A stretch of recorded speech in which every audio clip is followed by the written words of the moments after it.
ومن تزوج لمالها لم يكتبها إلا فقرا أو كما قال عليه الصلاة والسلام۔ گھر بیچ کر غریب کب تک بھی آئے گا بیٹیاں، گھر بیچ کر غریب کب تک بھی آئے گا بیٹیاں، کب تک یہ جہیز یوں ہی کھائے گی بیٹیاں۔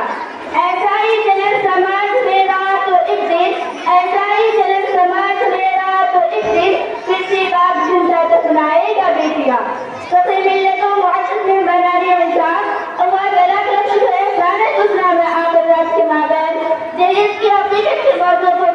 خوشائی کا موقع عطا فرمایا۔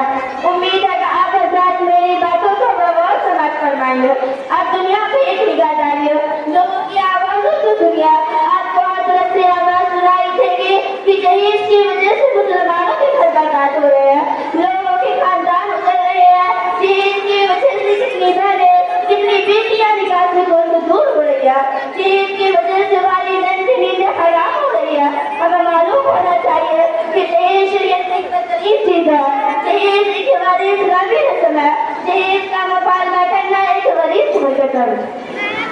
حضرات گرامی قدر سامعین، اسلام میں نکاح کے بعد عورت اپنے خاندان سے مربوط رہتی ہے، بھائیوں بہنوں سے تعلق باقی رہتا ہے، والدین کے متروکہ اعمال اس کو حصہ ملتا ہے۔ جب آپ غور کریں گے تو پتہ چلے گا کہ دوسری مسائل ہے، شادی کے بعد عورت کا اپنے گھر سے اپنے خاندان سے رابطہ ختم ہو جاتا ہے، اس لیے جب لڑکی کو رخصت کیا جاتا ہے کچھ ڈانٹ سے رخصت کیا جاتا ہے۔ بدقسمتی سے مسلمانوں نے غیر اسلامی رسم کو اپنا لیا، حدیث کے لیے کا سلسلہ مسلمانوں پہ چل پڑا ہے، اسلامی تعلیمات اس کی ہرگز اجازت نہیں دے سکتی ہے۔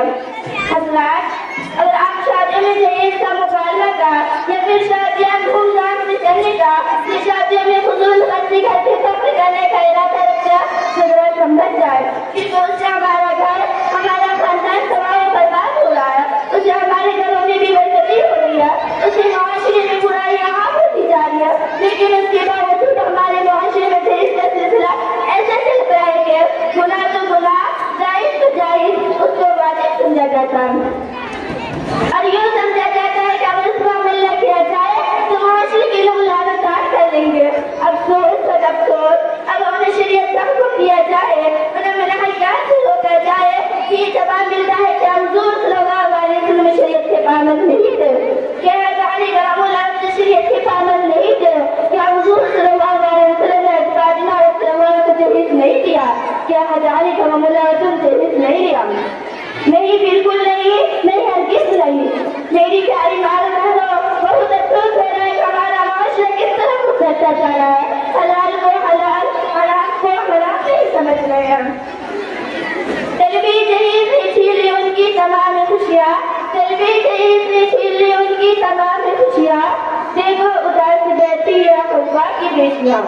محترم حضرات، آئیے میں آپ کو بتاتی چلوں کہ فاطمہ رضی اللہ عنہا کو رخصتی کے لیے بس دیا جانا والا سامان جائز تھا یا نہیں؟ آپ صلی اللہ علیہ وسلم علی رضی اللہ عنہ کون سا سامان دیا تھا اور انہوں نے کون سا سامان دیا تھا؟ جب آپ غور کریں گے تو پتا چلے گا وہ جہیز نہیں تھا۔ آپ کی ذہن میں سوال گردش کر رہا ہوگا وہ کیا تھا اور اسی وقت کیوں دیا گیا؟